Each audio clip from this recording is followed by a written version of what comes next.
Hey, this is Jack with Recipal, and we're going to look at how to shorten your ingredient statement while still remaining FDA compliant. Your ingredient list needs to include every ingredient that's used in descending weight order. And if any of those ingredients are made up of sub-ingredients, those need to be listed too in parentheses. If you're using pre-packaged ingredients, then the ingredient statement can get very long very quickly.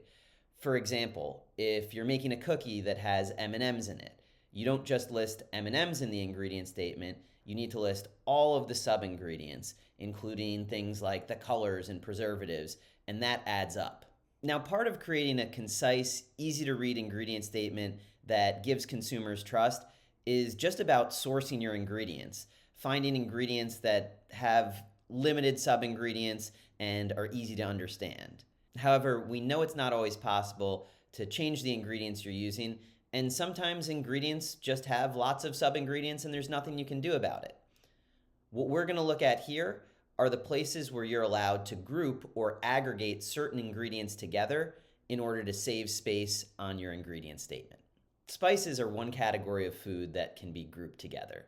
They're defined as aromatic vegetable substances in the whole, broken, or ground form that are used for seasoning and not nutrition.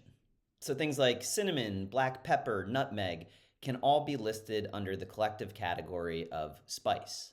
Now, there are some ingredients usually considered a spice that you're not allowed to group in that spice category.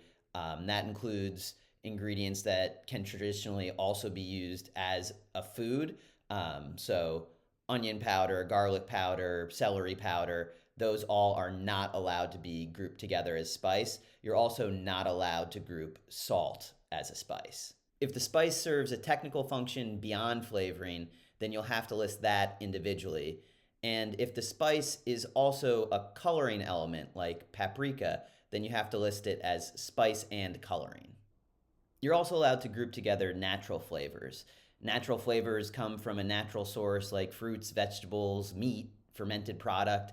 And the difference between a natural flavor and a spice is that the natural flavor may not have any of the original ingredient and will just be the flavor compound. So an example of this might be peppermint oil or coffee extract or cheese flavor. These can all be grouped collectively as natural flavor or natural flavors. Now, any flavors that don't come from a natural source, like a spice, fruit, vegetable, meat, need to be listed as an artificial flavor. Keep in mind that here too, any ingredients that serve a technical function will need to be listed individually. The last category that can be grouped together is artificial colors, and this category is a little more strict. Any certified color needs to be listed by its name. So for example, FD&C red number 40 needs to be listed in your ingredient statement. However, colors from things like beet powder could be listed as artificial color or color additive.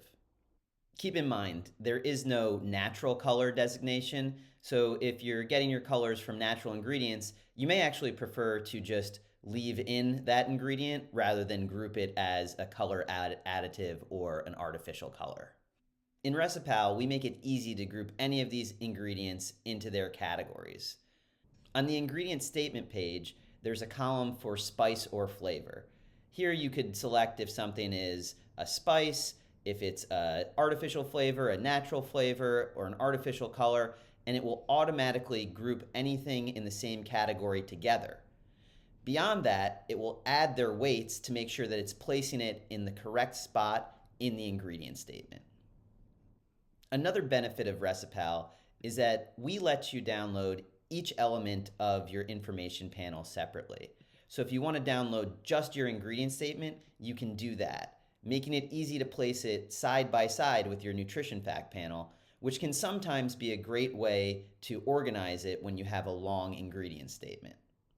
Further, if you qualify to use a tabular label format, that can be really good when you have a long ingredient list because it's naturally wider and spreads out the information.